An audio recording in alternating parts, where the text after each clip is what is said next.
بسم الله الرحمن الرحيم. الرحمن علم القرآن خلق الإنسان علمه البيان. الشمس والقمر بحسبان والنجم والشجر يسجدان. والسماء رفعها ووضع الميزان ألا تطغوا في الميزان وأقيموا الوزن بالقسط ولا تخسروا الميزان. والأرض وضعها للأنام فيها فاكهة والنخل ذات الأكمام والحب ذو العصف والريحان. فبأي آلاء ربكما تكذبان؟ خلق الإنسان من صلصال كالفخار وخلق الجان من مارج من نار. فبأي آلاء ربكما تكذبان؟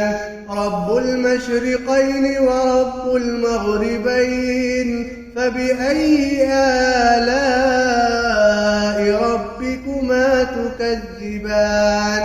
مرج البحرين يلتقيان بينهما برزخ لا يبغيان. فبأي آلاء ربكما تكذبان؟ يخرج منهما اللؤلؤ والمرجان. فبأي آلاء ربكما تكذبان؟ وله الجوار المنشآت في البحر كالأعلام. فبأي آلاء ربكما تكذبان؟ كل من عليها فان ويبقى وجه ربك ذو الجلال والإكرام. فبأي آلاء ربكما تكذبان؟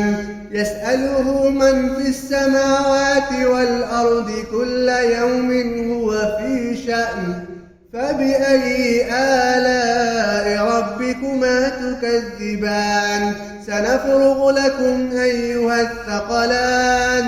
فبأي آلاء ربكما تكذبان؟ يا معشر الجن والإنس إن استطعتم أن تنفذوا من أقطار السماوات والأرض فانفذوا لا تنفذون إلا بسلطان. فبأي آلاء ربكما تكذبان؟ يرسل عليكما شواظ من نار ونحاس فلا تنتصران. فبأي آلاء ربكما تكذبان؟ فإذا انشقت السماء فكانت وردة كالدهان. فبأي آلاء ربكما تكذبان؟ فيومئذ لا يسأل عن ذنبه إنس ولا جان. فبأي آلاء ربكما تكذبان؟ يعرف المجرمون بسيماهم فيؤخذ بالنواصي والأقدام. فبأي آلاء ربكما تكذبان؟ هذه جهنم التي يكذب بها المجرمون يطوفون بينها وبين حميم آن. فبأي آلاء ربكما تكذبان؟ ولمن خاف مقام ربه جنتان. فبأي آلاء ربكما تكذبان؟ ذواتا أفنان فبأي آلاء ربكما تكذبان فيهما عينان تجريان فبأي آلاء ربكما تكذبان فيهما من كل فاكهة زوجان فبأي آلاء ربكما تكذبان متكئين على فرش بطائنها من استبرق وجنى الجنتين دان فبأي آلاء ربكما تكذبان فيهن قاصرات الطرف لم يطمثهن إنس قبلهم ولا جان فبأي آلاء ربكما تكذبان